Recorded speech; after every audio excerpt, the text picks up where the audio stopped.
Hi guys, Neurotypical here. Today I'm here to talk to you about the many faces that a neurotypical person has. Now the reason why we have these faces is so that we can interact with a variety of people. What we tend to do is we present a face that the other person wants to see. So it's not necessarily that we're lying, it's just the fact that we hide a face or a side of us that person might not like. So the reality is, by hiding areas of our personality or our viewpoints that people might not like, we increase the chance of fitting in with other people. I mean, some people might see that as being deceitful, but it's how all neurotypicals get along. I kind of want to show you this very simple diagram. And the idea behind this diagram is that in the middle, there is a neurotypical person, represented by the middle circle, and the outer circles that interlock with it, they represent all the different people that you can socialize with. Now the crossover points are the side of that person's personality that you're showing. So you can see that with different people you show different parts of your personality, and therefore that enables you to fit in with more people. Now the circles on the outer part of the drawing, they represent people that are showing, if you like, their true self. So they're not hiding anything about themselves. Now there are ones that are by themselves, and there are also, for instance, one or two that are interlocked. And what that shows is that if you actually show your true personality all the time, what happens is you greatly restrict the amount of people that will have anything to do with you. That's really that's why we don't necessarily show all of ourselves to all people. So it gives us a greater chance to interact. I want to give you an example of parts of a personality that you might hide because other people won't necessarily like that opinion. Recently, by where I live, there was a young man who was about 17, 18, and he was stabbed and he died. Now this young man belonged to part of a gang. Now myself personally, I'm a believer that if you live by the sword, you die by the sword. So as far as I'm concerned, what happened to that lad, he deserved it. Now if I view that opinion to people that knew him, or people that have the opposite view, you know, oh, it's a travesty, such a young life, what a waste, then that will impact on my relationship with those people. So although it's the truth, you just bury it. Or it's not so much you bury it, you would never talk about it.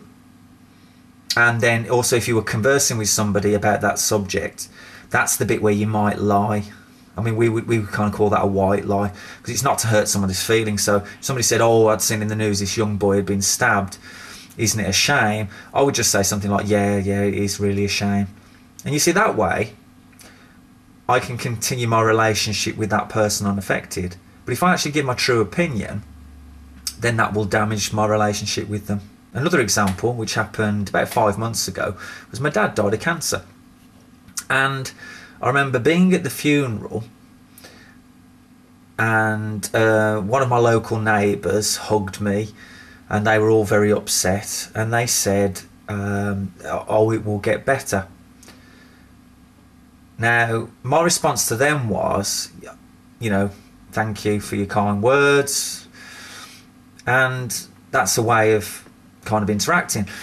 What I actually really wanted to say to them was, it got better the minute he died, because my dad was a complete arse to me, and his death didn't affect me in the slightest, because from a relationship point of view, he was dead to me for years.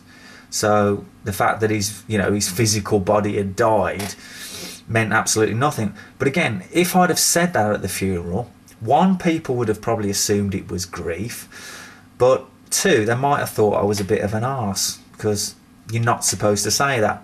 And also, I don't present this to my mom, because she will think again I'm a vile human being. So can you see? That's why we would hide that. Another example, I mean, you could just go on and on and on.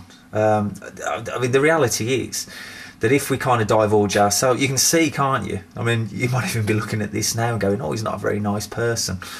I don't know, other examples, royalty. Can't stand royalty. Not remotely interested. Don't want to see them on the news. If any of them die, anything bad happens to them, anything good happens to them, not remotely interested. Somebody mentions it, I kind of go, oh yes, yeah, that's good. It was the same about the Olympic Games. To me, Olympic Games was a waste of money. You know, this country's in crisis. I know, let's have games and spend millions and millions of pounds on something that puts us further into debt. A final example happened a few years ago. Now, I had the type of manager who, in their personal life, they want to save the world. And I've got no problems with people wanting to save the world. It's just that I don't have that viewpoint. And what happened was, she said to me, did I want to go and work in Ghana in an orphanage for autistic children? Now, I said to her at the time, I said, well, that's really interesting. Is the company going to pay our airfare? And is the company going to give us extra holiday for doing this? And she replied to me, she said, no, you have to use your own money and you have to use your own holiday. Now, what went through my head at that particular moment was, why the hell would I want to do that? Because from my point of view, I'm not remotely interested in saving other countries. For me, charity begins at home, and we need to sort our own problems out before we try and fix the world's. But because I knew that she cared passionately about this, I lied. I said to her, I pretended to check through my diary, and I said, I'm terribly sorry. I'm going on holiday with my wife that time. So can you see what happened is, by actually not telling her how I truly felt, my relationship with her could continue. I mean, it might have even been the fact that she might have known I lied, but if I'd have told her the truth, it would have seriously damaged our relationship. Anyway, I hope it's been of some help to you, and I'll speak to you again soon. Take care.